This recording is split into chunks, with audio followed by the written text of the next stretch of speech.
وقضى ربك ألا تعبدوا إلا إياه وبالوالدين إحسانا বলুন সুবহানাল্লাহ। আল্লাহ রাব্বুল আলামিন ওয়াজ করে আমাদেরকে জানিয়ে দিয়েছেন, আল্লাহর ইবাদত করার পর আমি যদি তোমাদেরকে এই পৃথিবীতে কোনো মানুষকে সর্বোচ্চ সম্মান দিতে আমি যদি কাউকে বলে থাকি, সেটা হলো তোমাদের মা বাবা। তোমাদের মা বাবার সাথে অবশ্যই আমার ইবাদতের পরে সবচাইতে প্রায়োরিটি হলো তোমাদের মা বাবা। অতএব তোমরা তোমাদের বাবা মার সাথে সুন্দর আচরণ করো। এই নসিহত কে করেছেন? আলহামদুলিল্লাহ, সবাই জানে। তো আমার আলোচনা বিষয় হলো একটু ব্যতিক্রম, কারণ বাবা মার বয়ান, বাবা মার ফজিলত, বাবা মার গুরুত্ব ওয়াজ শুনতে শুনতে, ওয়াজ করতে করতে আলহামদুলিল্লাহ আমাদের মেমোরি কি লোড, ঠিক কিনা বলেন? ঠিক না? এখন আমার একটা প্রশ্ন, এই পৃথিবীতে আব্বা আম্মা কি আগে আসছে না সন্তান? আলহামদুলিল্লাহ, আমি উল্টাভাবে প্রশ্ন করছি, কিন্তু আপনার উল্টাভাবে সঠিকটাই জবাব দিয়েছেন। এই পৃথিবী থেকে সন্তান আগে আসছে না বাবা মা? এখন হাসরের ময়দানে হিসাবটাকে আগে বাপ মার হবে না সন্তানের? কেন হবে? বাপ মার কেন হবে? আগে আসছে, রাইট। ওই যে লাল দাড়িওয়ালা আমার বাজানে সঠিক জবাব দিচ্ছে।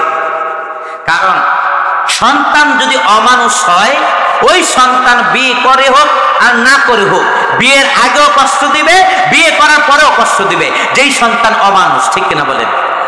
এখন আমাদের জানার দরকার, কি কাজ করলে সন্তান অমানুষ হবে না মানুষ হবে, জানার দরকার আসেনি? আমি কি কথা বুঝাইতে পারছি? আজ জুহুদ নামক একটি কিতাব রয়েছে, এই কিতাবের মধ্যে চমৎকার একটি হাদিস আব্দুল্লাহ ইবনে ওমর রাদিয়াল্লাহু তাআলা আনহু তিনি নোট করেছেন। তিনি বলেন, রাসূল পাক সাল্লাল্লাহু আলাইহি সাল্লাম জবান মোবারকে ইরশাদ করেছেন, ইন্নাল ওয়ালিদা মাসউলুন আনিল ওয়ালাদ ওয়া ইন্নাল ওয়ালাদা মাসউলুন আনিল ওয়ালিদ। বলুন আল্লাহু আকবার।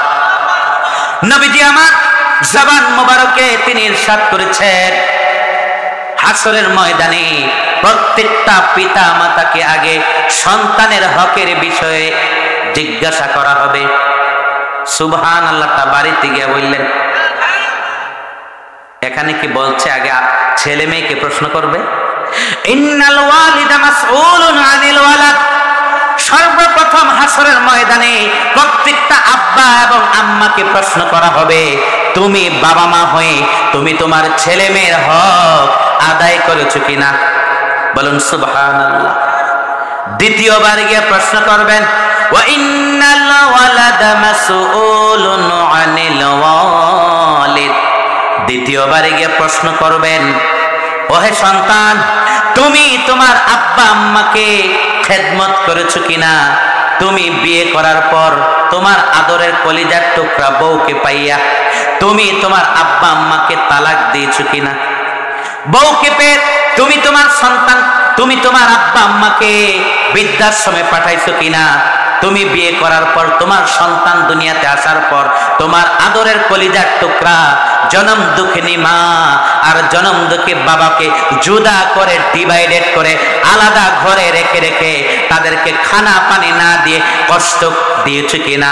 এই প্রশ্নটা করবে দ্বিতীয়বার, ঠিক কিনা বলে? প্রথমবার কাকে প্রশ্ন করবেন? আলহামদুলিল্লাহ, বোঝা গেল আপনারা সচেতন আছেন। এখন আজকে আমার আলোচনা বিষয় কি? আব্বা আম্মার খেদমত করলে ফজিলত কি এটা, নাকি আব্বা আম্মার উপর কি জরুরি ছেলে মেয়ের হকের বিষয় এটা? আমার আলোচনা হলো বাবা মা হিসাবে ছেলে মেয়ের কর্তব্য কি, জরুরি কি। আমরা যে বাবা মা হইছি, শুধু বাপ মা হইলেই কি আপনার কাজ শেষ? আপনি যদি আদর্শবান সন্তান চান, আপনি যদি আদর্শবান ছেলে চান, মেয়ে চান, সর্বপ্রথম আপনাকে আদর্শবান বাবা হতে হবে, ঠিক কিনা বলেন? সর্বপ্রথম আপনাকে আদর্শবান মা হতে হবে, ঠিক কিনা বলেন? সম্মানিত হাজিরিন, আল্লাহ রাব্বুল আলামিন সূরাতুল ফুরকানের মধ্যে আপনাকে আমাকে ওয়াজ করে জানিয়ে দিয়েছেন। আল্লাহ রাব্বুল আলামিন বলেছেন, রব্বানা হাব লানা মিন আজওয়াজিনা ওয়া যুররিয়াতিনা কুররাতা আয়ুন ওয়াজআলনা লিল মুত্তাকিনা ইমামা।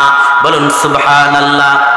আল্লাহ রাব্বুল আলামিন আপনাকে আমাকে অর্থাৎ প্রত্যেকটা পিতা এবং মাতাকে জানিয়ে দিয়েছেন, তোমরা অবশ্যই এভাবে দোয়া করবা, আল্লাহ আমি আপনার কাছে পানা চাচ্ছি, আমি আপনার কাছে সাহায্য চাচ্ছি। রব্বানা হাবলানা মিন আজওয়াজিনা, অবশ্যই আপনি আমার সন্তান এবং আমার স্ত্রীকে আমার চোখের জন্য আপনি শীতল করে দেন। বলুন সুবহানাল্লাহ। কি করে দেন? শীতল মানে কি ঠান্ডা, এই জিনিসটা কি ভালো? গরম মানে কি তাপ, এই জিনিসটা কি খারাপ?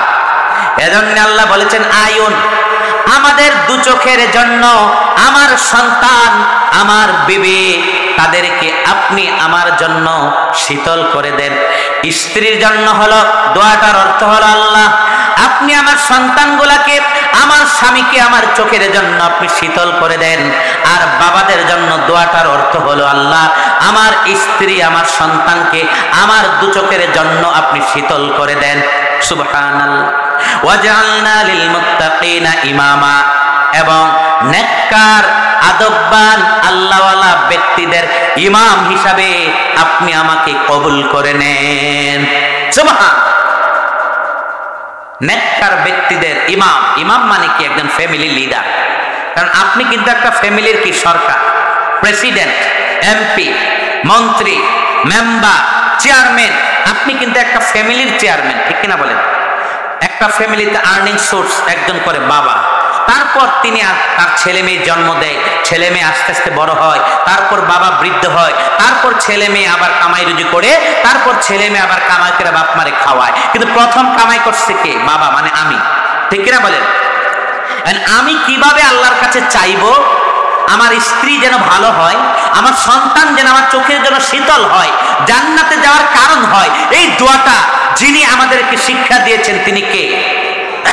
এখন দোয়া তো করতে হবে নাকি? দোয়া ছাড়া কি কোনো জিনিস পাওয়া যায়? সুনানে তিরমিজির হাদিস, ক্বালা রাসূলুল্লাহ সাল্লাল্লাহু আলাইহি সাল্লাম, লাইসা শাইউন আকরামা আলাল্লাহি মিনাদ দুআ। বলুন সুবহানাল্লাহ। আল্লাহর নবী রাসূল পাক সাল্লাল্লাহু আলাইহি সাল্লাম বলেছেন, এই পৃথিবীতে একমাত্র দোয়াই হলো সম্মানিত। এই দোয়ার চেয়ে পৃথিবীতে আর কোনো দ্বিতীয় ইবাদত আল্লাহর কাছে দ্বিতীয় একটা সম্মানিত হতে পারে না। সুবহানাল্লাহ। তার মানে দোয়াটাই হলো সবচেয়ে দামি ইবাদত। আপনি কোরআন শরীফ পড়লেন, রোজা রাখলেন, সিয়াম পালন করলেন, আপনি নামাজ পড়লেন, আপনি রাতের বেলা তাহাজ্জুদ করলেন, জিকির করলেন, এই আমলগুলা করার পর নবীজির উপর কয়েকবার দুরূদ শরীফ না পড়ে আপনি যদি দুহাত তুলে না দোয়া করেন, আপনার ইবাদত আপনার প্যান্ডেলের নিচেই থাকবে, ঠিক কিনা বলেন? আপনি মসজিদে ইবাদত করবেন, আপনি আপনার বাসাবাড়ির বিল্ডিং এর নিচে বসে ইবাদত করবেন, আপনার কোরআন তেলাওয়াত, আপনার ইবাদত, আপনার জিকির, প্রত্যেকটা ইবাদত আপনার বিল্ডিং এর ছাদের নিচে থাকবে, ঠিক কিনা বলেন? যতক্ষণ না পর্যন্ত আপনি রব্বে কারিমের কাছে দোয়া করবেন। কারণ মিশকাত শরীফের হাদিস, আদ-দুআউ মুখুল ইবাদাহ, এই পৃথিবীতে যা কিছু রয়েছে সবচাইতে বড় ইবাদতের সার নির্যাস মগজ হলো দোয়া। সুবহানাল্লাহ। মগজ ছাড়া, ব্রেন ছাড়া মানুষ কি বাঁচতে পারবে? হাত ছাড়া মানুষ বাঁচবে, চক্ষু ছাড়া মানুষ বাঁচবে, পা ছাড়া মানুষ বাঁচবে, দাঁত ছাড়া, নাক ছাড়া, কান ছাড়া মানুষ বাঁচবে।